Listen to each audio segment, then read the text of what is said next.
रुकिए, नेशनल कॉन्फ्रेंस, पीडीपी, सीपीएम, पीपल्स कॉन्फ्रेंस, कांग्रेस, जम्मू कश्मीर अवामी नेशनल कॉन्फ्रेंस, बिल्कुल दगे कारतूस हैं ये, दगे कारतूस हैं ये। मुझे ये बताइए, जब दुश्मन एकदम दरवाजे पर खड़ा है, जब दुश्मन एलएसी पर खड़ा है, आपको लगता है कि फारूक अब्दुल्ला जैसे लोगों को ऐसा बेशर्म बयान देना चाहिए कि चीन के साथ मिलकर के 370 को वापस लेकर के आएंगे? जब गलवान में, पेंगांग में, दिप्सांग में, दौलत बेग ओल्डी में, पूर्वी लद्दाख में चीन के साथ स्टैंड ऑफ की सिचुएशन में है, आपको लगता है कि इतना बेशर्म, इतना कमजोर बयान देना चाहिए? के लिए बवाल पैदा कर दिया। आपने शिमला अग्रीमेंट तोड़ के कश्मीर को इंटरनेशनलाइज कर दिया। अरे इतिहास की जो गलती हुई है, इसे मोदी सरकार ने सुधार दिया ना। इतिहास की गलती को मोदी सरकार ने सुधार दिया ना। कर रहे शिमला अग्रीमेंट तोड़ के कहते इंटरनेशनल कर दिया। अरे दीपक झा कुछ बोलने के लिए बहुत बेचैन है, दीपक झा कुछ कहने के लिए बहुत बेचैन है। हिंदुस्तान में बैठे हैं, अब आप दोनों रुक जाइए, दीपक झा को मौका देता हूँ। अब दीपक झा को मैं मौका दूंगा और दीपक झा मुझे ये बताएं, इन लोगों ने किया है, कैसी बात कर रहे हैं आप? दीपक झा मुझे ये बताएं, मेरे पास मानवाधिकार की, ह्यूमन राइट्स की पूरी एक रिपोर्ट है। जम्मू कश्मीर से 370 हट जाने के बाद वहां पर पत्थरबाजी यानी स्टोन पेल्टिंग, दीपक झा 73% कम हो गई। अब कैसा कश्मीर चाहिए आपको? पत्थरबाज कश्मीर चाहिए? आईसिस के झंडे वाला चाहिए? जुमे के दिन पाकिस्तान के नाम का नारा बुलंद करने वाला कश्मीर चाहिए आपको? दीपक झा, मैं आपको एक बात बोलता हूँ यहाँ पे आज कि भाजपा के नेताओं को यहाँ बता दीजिए, आवाज तेज करके कोई बहुत बड़ी बातें नहीं हो पाएंगी। आज आपको ये समझना पड़ेगा हिंदुस्तान में हिंदुस्तान की जरूरत क्या है, हिंदुस्तानियों की जरूरत क्या है। मोदी जी ने क्या किया है? कश्मीरियों को पाकिस्तानी बताते हैं, हिंदुस्तानियों को पाकिस्तानी बताते हैं। अरे भैया, आपकी नजर में हिंदुस्तानी कौन है? कंगना रनौत एक बयान बताइए दीपक झा, सर्टिफिकेट दिलवाते हैं कि Deepak Jha you have been caught red handed, लेकिन रंगे हाथों पकड़े गए आप। नरेंद्र मोदी का एक बयान बताइए जिसमें उन्होंने हिंदुस्तानियों, एक मिनट, रवींद्र रैना बीजेपी के नेता कुछ बोल रहे हैं, एक बार सुनते हैं जरा। और हम अगली रणनीति बनाएंगे कि किस प्रकार इन सभी गुपकार अलायंस वालों को एक्सपोज करें। ये पीपल्स अलायंस नहीं है, ये पावर सीकर्स अलायंस है। जो लोग कल तक एक दूसरे की शक्ल देखना पसंद नहीं करते थे, वो आज कंधे से कंधे मिला के कश्मीर घाटी में चल रहे हैं। ये कश्मीर की जनता की भलाई के लिए नहीं है, ये एक बार फिर जम्मू कश्मीर को लहूलुहान करना चाहते हैं, षड्यंत्र कर रहे हैं, जम्मू कश्मीर को बर्बाद करने की साजिश कर रहे हैं। इनकी किसी साजिश को हम कामयाब नहीं होने देंगे। आज भारतीय जनता पार्टी जम्मू कश्मीर ने अपनी एक बड़ी बैठक बुलाई है, जिसमें सभी धार्मिक और सामाजिक संगठनों के प्रमुख लोगों को यहां बुलाया गया है, ताकि सारी डेवलपमेंट्स पर चर्चा करें और आगे की रणनीति तय करेंगे कि किस प्रकार हम इनको पूरे जम्मू कश्मीर के अंदर एक्सपोज करेंगे कि जब यह लोग सत्ता के अंदर राज करते थे तो किस प्रकार इन्होंने बर्बादी की। और आज जब धारा 370 समाप्त हो चुकी है, जम्मू कश्मीर तथा लद्दाख की जनता बहुत शांति प्रिय तरीके से, आनंदमय तरीके से, खुशी से रह रही है। फिर से ये खलल डालना चाहते हैं और यहाँ के हालात खराब करना चाहते हैं। जम्मू कश्मीर बीजेपी के नेता रवींद्र रैना को सुन रहे थे आप, जिनका यह कहना है कि षड्यंत्र किया जा रहा है गुपकार प्लान के तहत और हम एक्सपोज करेंगे। भारतीय जनता पार्टी की इमरजेंसी मीटिंग होने जा रही है। डिबेट को हम आगे बढ़ाएंगे, खाएंगे हिंदुस्तान का, गाएंगे चीन पाकिस्तान का, लेकिन उससे तो आपने अभी भारतीय जनता पार्टी के नेता रवींद्र रैना को सुना, जिन्होंने ये कहा कि हम गुपकार प्लान और गुपकार प्लान से जुड़े हुए जितने नेता हैं, 370 के नाम पर हो हल्ला मचाने वाले जितने भी नेता हैं, इन सभी को एक्सपोज करेंगे। डिबेट को एक बार फिर से ओपन करते हैं। सुनील चोपड़ा जी, रवींद्र रैना ये कह रहे हैं कि आप लोग षड्यंत्रकारी हैं। रवींद्र रैना का ये कहना है कि आप लोग पावर सीकर्स हैं। रवींद्र रैना का ये कहना है कि गुपकार मीटिंग जितने भी लोग अटेंड कर रहे हैं ना, ये मौका परस्त हैं, ये अपॉर्चुनिस्ट हैं, क्योंकि एक जमाने में एक दूसरे को पानी पी पी करके कोसा करते थे और आज जब ये लग रहा है कि वजूद का सवाल आ गया है तो गलबहियां करने में लगे हैं। जवाब दें। जी के पास कुछ करने के लिए है नहीं, ये लोग सिर्फ देश में उन्माद फैलाना चाहते हैं। सुनील चोपड़ा, सुनील चोपड़ा से मेरा ये सवाल है। सुनील चोपड़ा जी, हो गया। सुनील चोपड़ा जी, क्या आप मुझे सुन पा रहे हैं? बताइए। सुनील चोपड़ा जी, मेरा सवाल यह है कि रवींद्र रैना भारतीय जनता पार्टी के नेता ये कहते हुए नजर आए कि आप लोग अपॉर्चुनिस्ट हैं। महबूबा, फारूक अब्दुल्ला एक जमाने तक, लंबे दशक तक एक दूसरे को कोसा करते थे, मेरा राजनीतिक ये तौर कहना पर है एक दूसरे को निशाने पर लिया करते थे, लेकिन आज जब ये लगने लगा है, वजूद का सवाल है, तो एक साथ आ गए हैं। कूड़ा कबाड़ है जो इसने खरीद के रखा नहीं हुआ है, ये कबाड़ियों की सरकार है। इन्होंने देश के कूड़े कबाड़ को इकट्ठा कर लिया है। नहीं, जो कबाड़ी तो वो है, कबाड़ी ये गुपकार वाले हैं, नहीं है, कबाड़ी गुपकार गैंग है। शिवम त्यागी जवाब दें। शिवम त्यागी, आप लोगों को कबाड़ी कहा जा रहा है, शिवम त्यागी जवाब दें। शिवम त्यागी वर्सेस सुनील चोपड़ा, शिवम त्यागी वर्सेस सुनील चोपड़ा। चिंता मत कीजिए, आप कबाड़ी कह रहे हैं ना, टेंशन मत करिए। हाँ, मैं जवाब दे रहा हूँ। सुनील चोपड़ा जी सुन लीजिए, सारा कूड़ा इकट्ठा कर दिया है पूरे हिंदुस्तान में, निकाल कर बाहर भी फेंक देंगे जब कोई ज्यादा परेशान करेगा तो। पूरा कूड़ा इकट्ठा कर लिया है। देखिए किस तरह से कश्मीर में सारा कूड़ा इकट्ठा हो गया, किस तरह से ये कूड़ा इस देश को बर्बाद करने की कोशिश कर रहा है, और उसी कूड़े के ढेर का हिस्सा आप भी है, आप भी उसी कूड़े के ढेर का हिस्सा है। किस तरह से इस देश में गंदगी फैलाने का काम कर रहे थे ना अभी तक पिछले 70 सालों से, अब बर्दाश्त नहीं किया जाएगा, अब बर्दाश्त नहीं किया जाएगा सुनील चोपड़ा जी। अब जिस तरह से इस देश को बदनाम करने की साजिश करते थे, कश्मीर को बर्बाद कर दिया आप जैसे लोगों ने और ये कूड़ा गैंग ने, तो ये जो जितना कूड़ा गैंग इकट्ठा हो रहा है ना, सबको इकट्ठा करके डालेंगे जेल में अगर किसी ने भी इस देश की एकता और अखंडता पर आवाज उठाने की बात करी तो।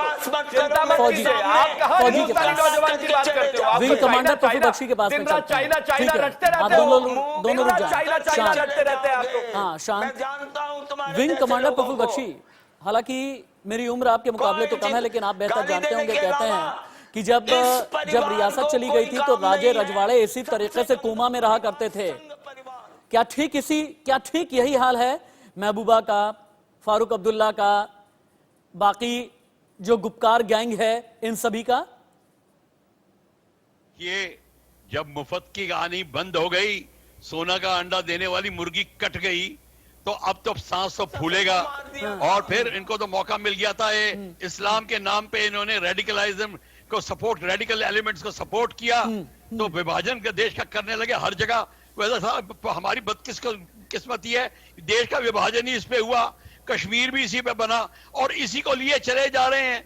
अब जब इनका जिसको कहते हैं कि गर्दन पे हाथ पड़ गई, अब सांस रुक गया, तो रोना आएगा। हम ये नहीं कहते, अगर आपने सेंट्रल कमांड कर दिया होता 89-88 से पहले, तो कश्मीरी पंडितों का यह हाल ही ना हुआ होता, और आज ये कोई नहीं बोल रहा होता, सबके सब लेकिन एक सवाल जरूर आता है, क्वेश्चन ये है, कमांडर प्रफुल्ल बख्शी, एक सवाल जरूर आता है, क्या कश्मीरी पंडितों का हाल पिछले 1 साल में बदला है? अमित रैना शायद बेहतर बताएंगे। अमित रैना, क्योंकि ये कहा जा रहा था कि 370 की वजह से, 35A की वजह से जम्मू कश्मीर में, खासतौर से जम्मू में कश्मीरी पंडितों के साथ बहुत ज्यादा अत्याचार हुआ है, उनके साथ बहुत नाइंसाफी हुई है, उनके ऊपर जुल्म ज्यादती की गई है, और होलोकास्ट आज भी भुलाए नहीं भूलता। क्या 1 साल में स्थिति में परिवर्तन हुआ है? देखिए, मैं आपको करेक्ट करना चाहूंगा, अत्याचार हमारे साथ कश्मीर में हुआ, भागने को तैयार नहीं थे, मेरे रिश्तेदार अपने घरों में रहे, उन्होंने कहा हम नहीं जाएंगे। कश्मीरी पंडितों को सेफ रखा, कश्मीरी पंडितों को अपने भाइयों की तरह रखा। जहां तक पिछले 1 साल की बात है, जहां पे ये जम्मू की बात कर रहा हूँ सुनील चोपड़ा साहब, कश्मीर की बात नहीं कर रहा हूँ।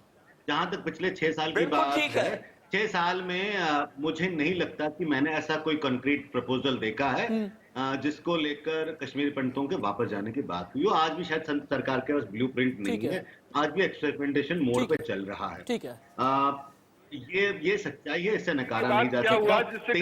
370 का हटना बिल्कुल वेलकम मूव था, 35A का हटना भी एक वेलकम मूव है, क्योंकि 35A, देखिए आप 35A में आप जिस ये सुनील चोपड़ा जी बात करे जा रहे हैं, जुल्म हुआ, ये हुआ, बिल्कुल जुल्म हुआ है 35A के चक्कर में। वाल्मीकि समाज के साथ जुल्म हो गया, औरतों के साथ जुल्म हुआ, 5 लाख रिफ्यूजी जो पाकिस्तान से आए थे उनके साथ जुल्म हुआ। चोपड़ा साहब खुद एक शायद मेरे ख्याल से पाकिस्तान से आए हुए रिफ्यूजी हैं, तो ये दर्द समझ सकते थे, मगर राजनीतिक कारणों के कारण नहीं समझना चाहते। उनके साथ जुल्म हुआ, गुरखाओं के साथ जुल्म हुआ, गुज्जर बकरवालों के साथ जुल्म हुआ।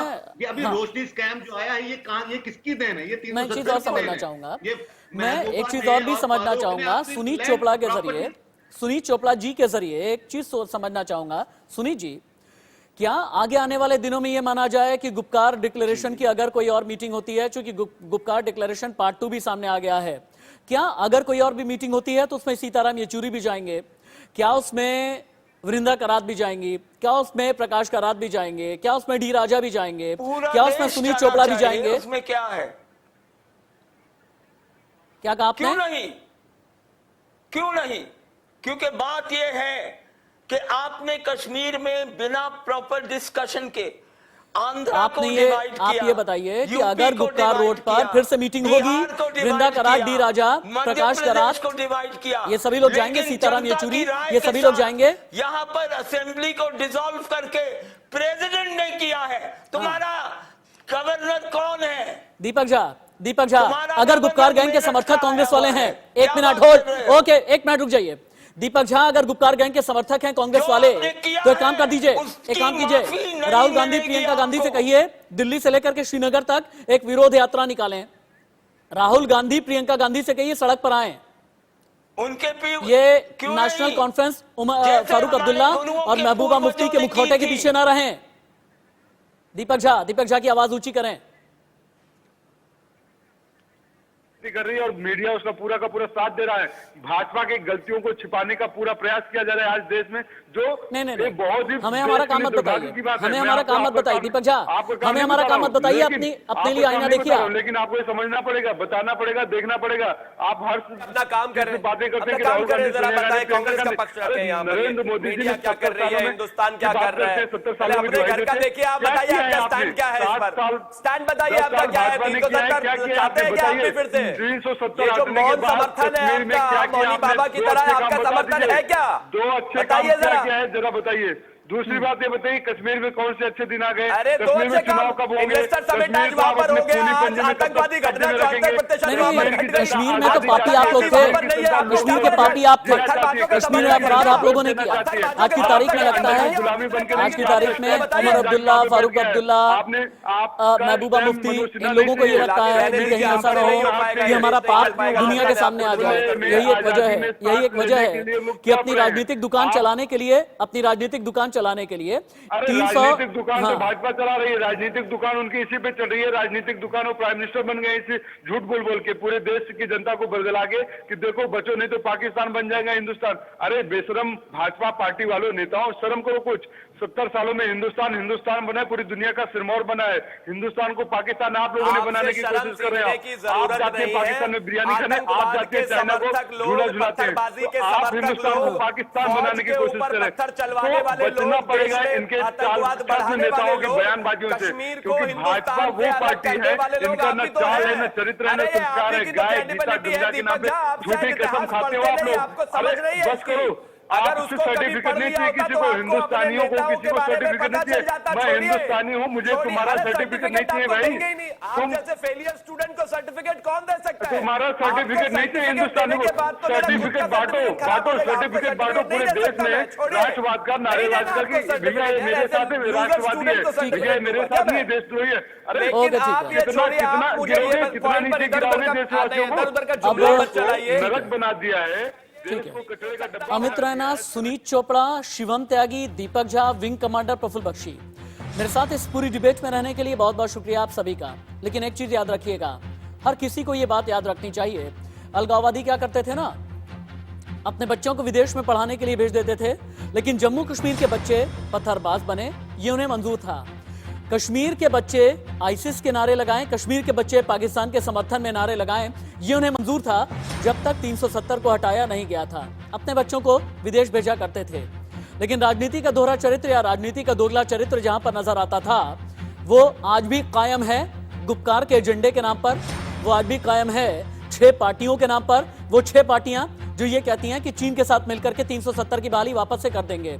लेकिन हमारे चैनल का ये मानना है कि इस तरह के बयान, इस तरह का पॉलिटिकल नैरेटिव, इस तरह का राजनीतिक एजेंडा क्यों ना देशद्रोह की संज्ञा में लेकर के आया जाए और ऐसे लोग जो भारत की अखंडता के खिलाफ बात करते हैं उन्हें सलाखों के पीछे पहुंचाया जाए, क्योंकि ये खाएंगे हिंदुस्तान का और